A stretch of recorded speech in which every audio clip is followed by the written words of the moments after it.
Chanel. Have you ever seen her trademark suits and little black dresses? Fashion designer Coco Chanel created timeless designs that are still popular today. Here are some amazing facts about her. 1. Who was Coco Chanel?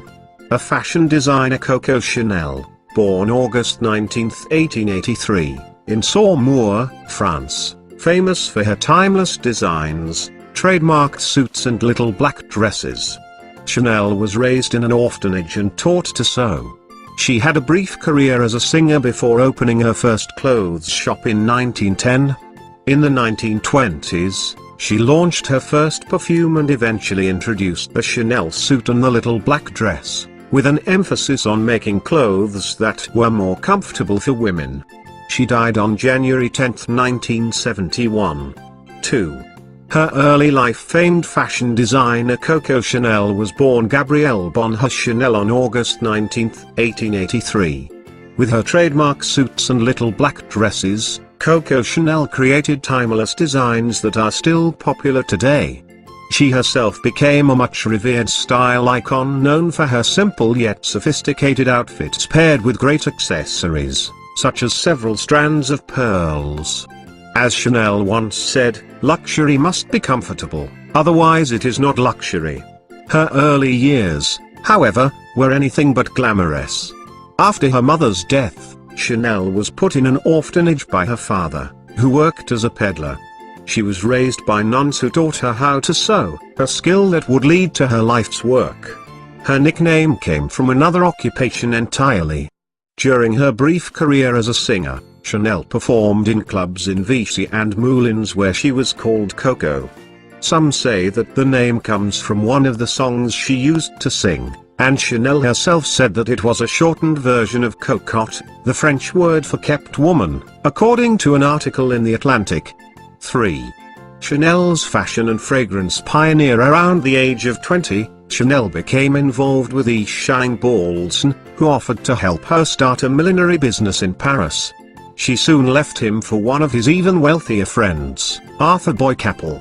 Both men were instrumental in Chanel's first fashion venture. Opening her first shop on Paris's Rue Cambon in 1910, Chanel started out selling hats.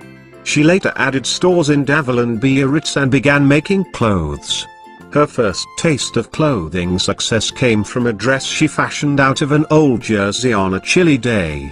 In response to the many people who asked about where she got the dress, she offered to make one for them. "My fortune is built on that old jersey that I'd put on because it was cold in Davos," she once told author Paul Morand. In the 1920s, Chanel took her thriving business to new heights.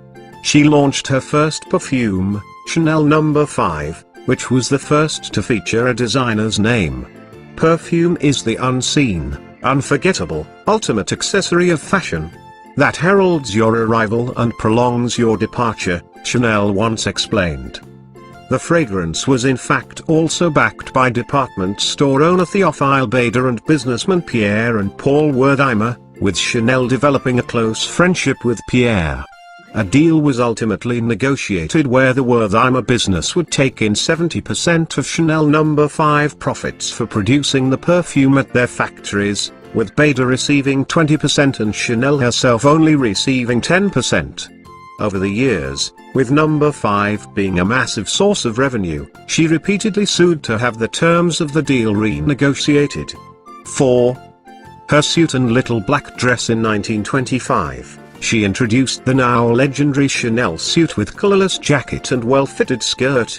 Her designs were revolutionary for the time, borrowing elements of menswear and emphasizing comfort over the constraints of then popular fashions.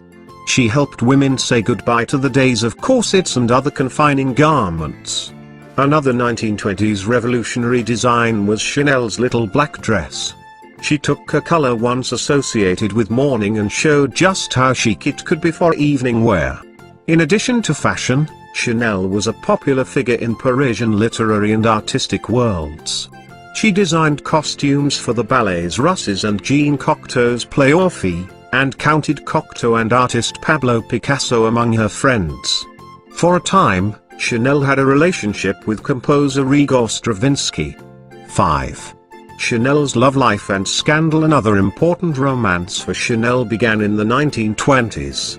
She met the wealthy Duke of Westminster aboard his yacht around 1923, and the two started a decades-long relationship. In response to his marriage proposal, she reportedly said, "There have been several Duchesses of Westminster, but there is only one Chanel." The international economic depression of the 1930s had a negative impact on her company, but it was the outbreak of World War II that led Chanel to close her business. She fired her workers and shut down her shops. During the German occupation of France, Chanel got involved with a German military officer, Hans Gunther von Dinklage. She got special permission to stay in her apartment at the Hotel Ritz. After the war ended, Chanel was interrogated about her relationship with von Dinklage, but she was not charged as a collaborator. Some have wondered whether friend Winston Churchill worked behind the scenes on Chanel's behalf. While not officially charged, Chanel suffered in the court of public opinion. Some still viewed her relationship with a Nazi officer as a betrayal of her country. Chanel left Paris, spending some years in Switzerland in a sort of exile. She also lived at her country house in Roquebrune for a time. At the age of 70, Chanel made a triumphant return to the fashion world. She first received scathing reviews from critics, but her feminine and easy-fitting designs soon won over shoppers around the world. Chanel's legacy. In 1969, Chanel's fascinating life story became the basis for the Broadway musical Coco, starring Katharine Hepburn as the legendary designer. Alan J. Lerner wrote the book and lyrics for the show's song, while André Previn composed the music. Cecil Beaton handled the set and costume design for the production. The show received 7 Tony Award nominations, and Beaton won for the Best Costume Design and René Auberjonois for Best Featured Actor. Coco Chanel died on January 10, 1971, at her apartment in the Hotel Ritz. She never married, having once said, "I never wanted to weigh more heavily on a man than a bird." Hundreds crowded together at the Church of the Madeleine to bid farewell to the fashion icon. In tribute, many of the mourners wore Chanel suits.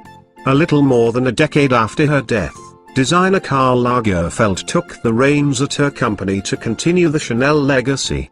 Today her namesake company is held privately by the Wertheimer family and continues to thrive, believed to generate hundreds of millions in sales each year. In addition to the longevity of her designs, Chanel's life story continues to captivate people's attention. There have been several biographies of the fashion revolutionary, including Chanel and Her World, 2005, written by her friend Edmund Charles Roux. In the recent television biopic Coco Chanel, 2008, Shirley MacLaine starred as the famous designer around the time of her 1954 career resurrection.